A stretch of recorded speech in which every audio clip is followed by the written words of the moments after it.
Today we're going to talk about the brain and how to keep your brain really young and healthy. Sound good?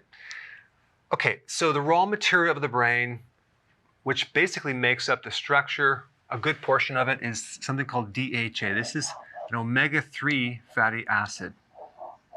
Okay, it comes from fish, shellfish, and definitely cod liver oil and salmon. So you want to start consuming more fish to get more of this to give your brain what it needs structurally. And in a growing child, it's extremely important, but in a pregnant female, it's even more important.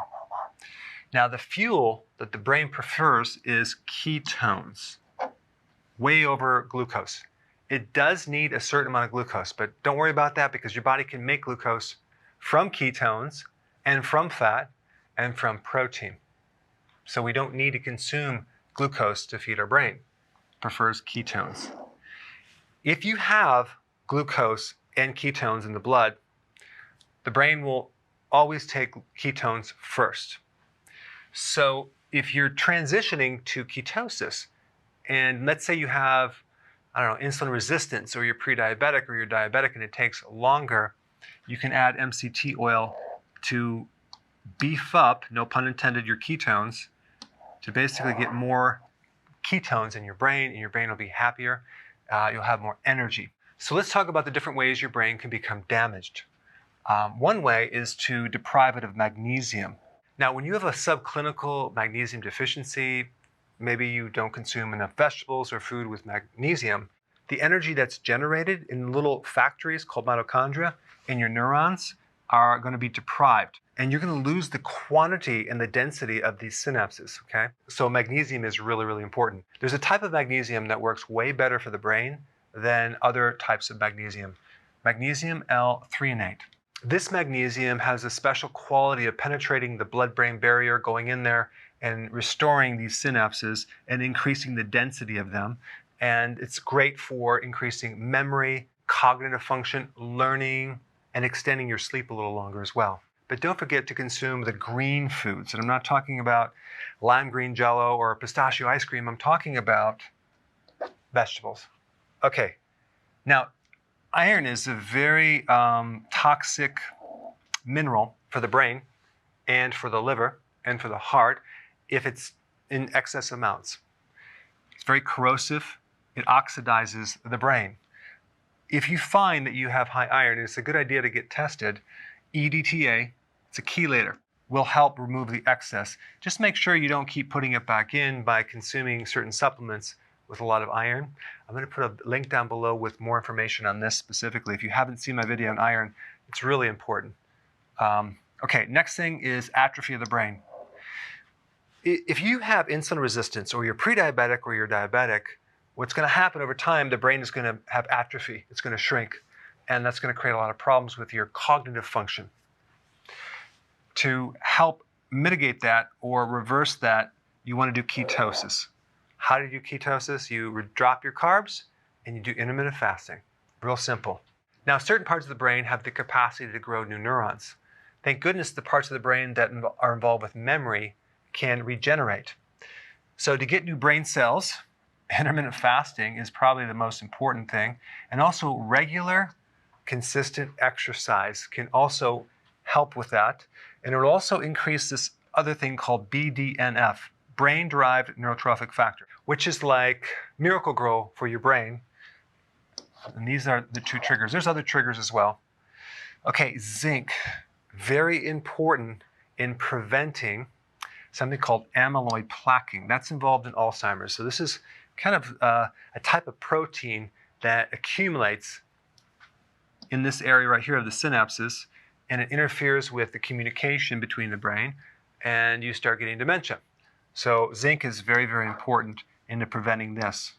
The other thing that's really important in getting rid of amyloid plaquing is intermittent fasting and periodic prolonged fasting. Cell phones, very, very dangerous to your brain, okay? Especially when you're holding it right here. Never hold your cell phone. You're going to get EMF. If you haven't seen my video on that, you definitely need to watch it. This is not weird or a myth or something. It's real.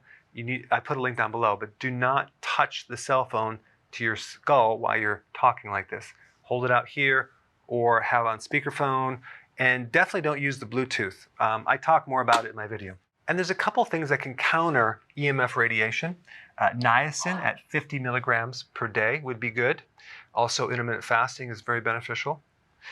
Vegetable oils, which cause a lot of oxidation, and it's similar to the effects that glucose will give you, as well as iron.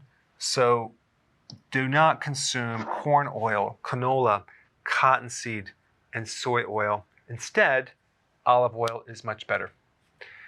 Okay, over here we have hypoxia, okay? That's a situation where you have a loss of oxygen in certain parts of your brain. That could come from many things. Let's say you had trauma to the head at some point. Let's say you had a stroke, TIA. Your parents dropped you on your head as a baby, or you have sleep apnea and you're restricting the oxygen to your brain. Couple things to do. One is aerobic exercise. That's getting out there, walking or riding your bike or a jog consistently every day. That'll increase the oxygen to the brain.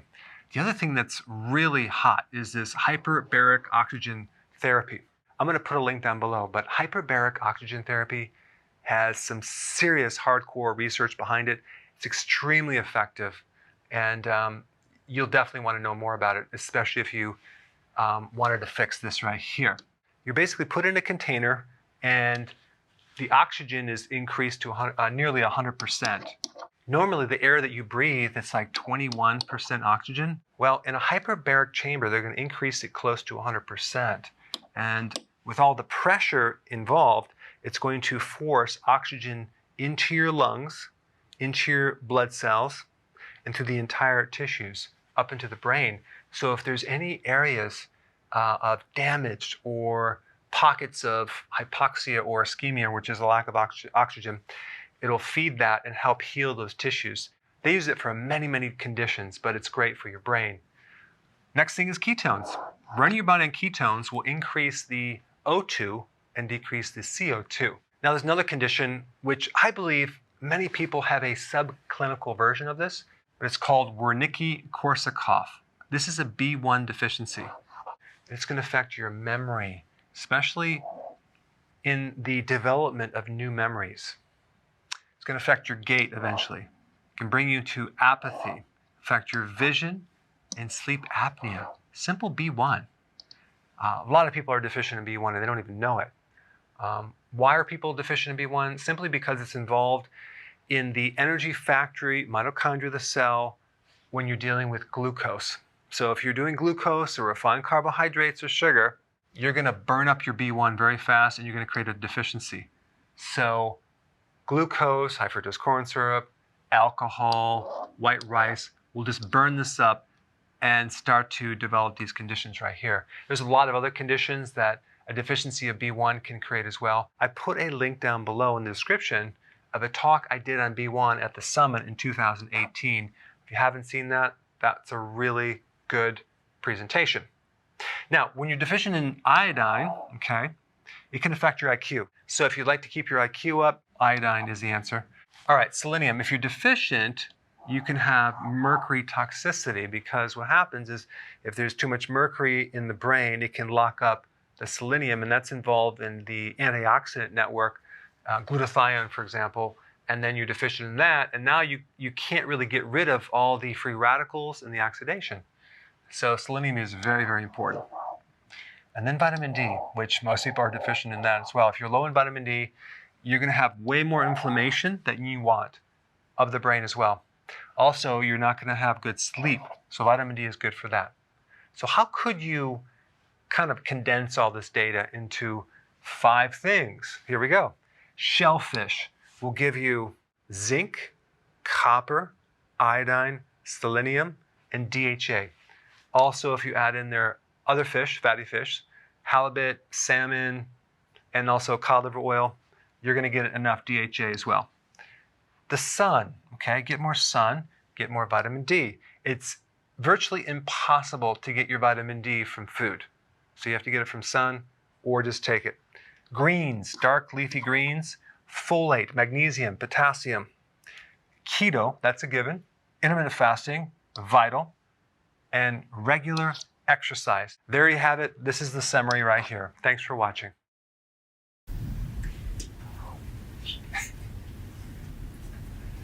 Thank you.